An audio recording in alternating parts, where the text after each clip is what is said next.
Hi guys, this is just an additional example from 12.3. My camera's being a little funky, but hopefully I can get this to work. So this is not a problem from your notes, it's just another example. You might want to write it, pause the video, write it down, and then you'll have it as I keep working forward. So hopefully this blurry camera will stop. So first thing I want to do is factor this denominator right here, and that's going to factor into b plus 2 times b plus 3. The rest of it I'm just copying. Okay?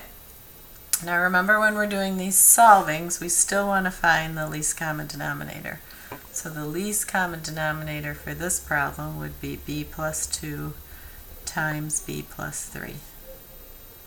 Okay, so the next step is to multiply each part of the equation by this least common denominator. So I'm just going to rewrite here, and I'm going to do this to say I'm multiplying the first part by b plus 2 times b plus 3, and then the second one times b plus 2, b plus 3, and then what's on the other side of my equal sign. So what we want to do, because remember our goal is to clear out all these fractions in the denominator. So what we want to do is, hang on, I'm getting a book to put under here to see if I can raise this up a little for you.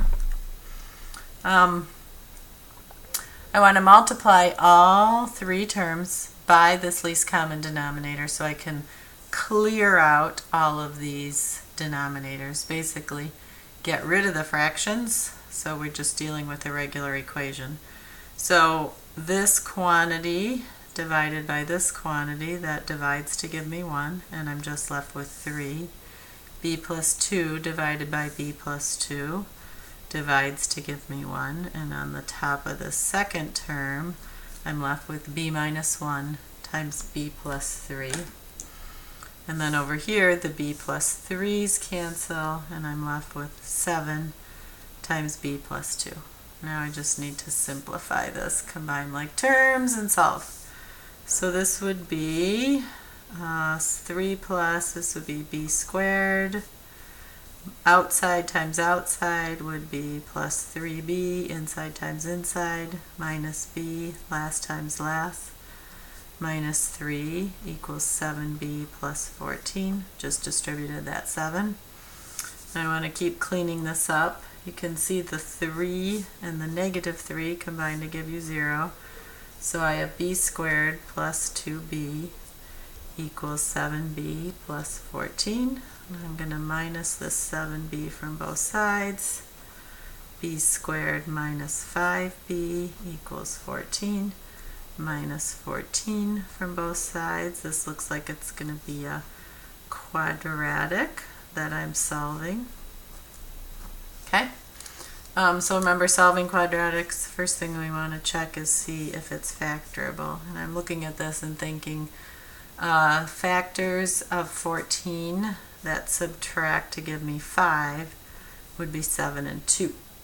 So this is factorable. So zero product property says if b plus 2 times b plus 7 equals 0, then either b plus 2 equals 0 or b minus 7 equals 0. Solve for b, and I get b equals negative 2 and b equals 7. Now remember, this is what, before I decide if these are my final answers, I want to check them.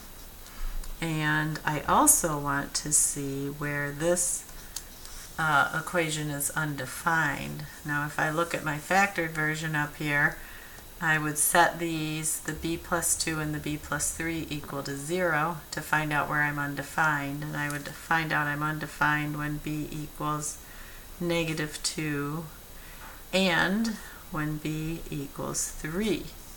So then if I'm undefined when b equals negative 2, then this is not a legitimate solution, and my only solution is b equals 7.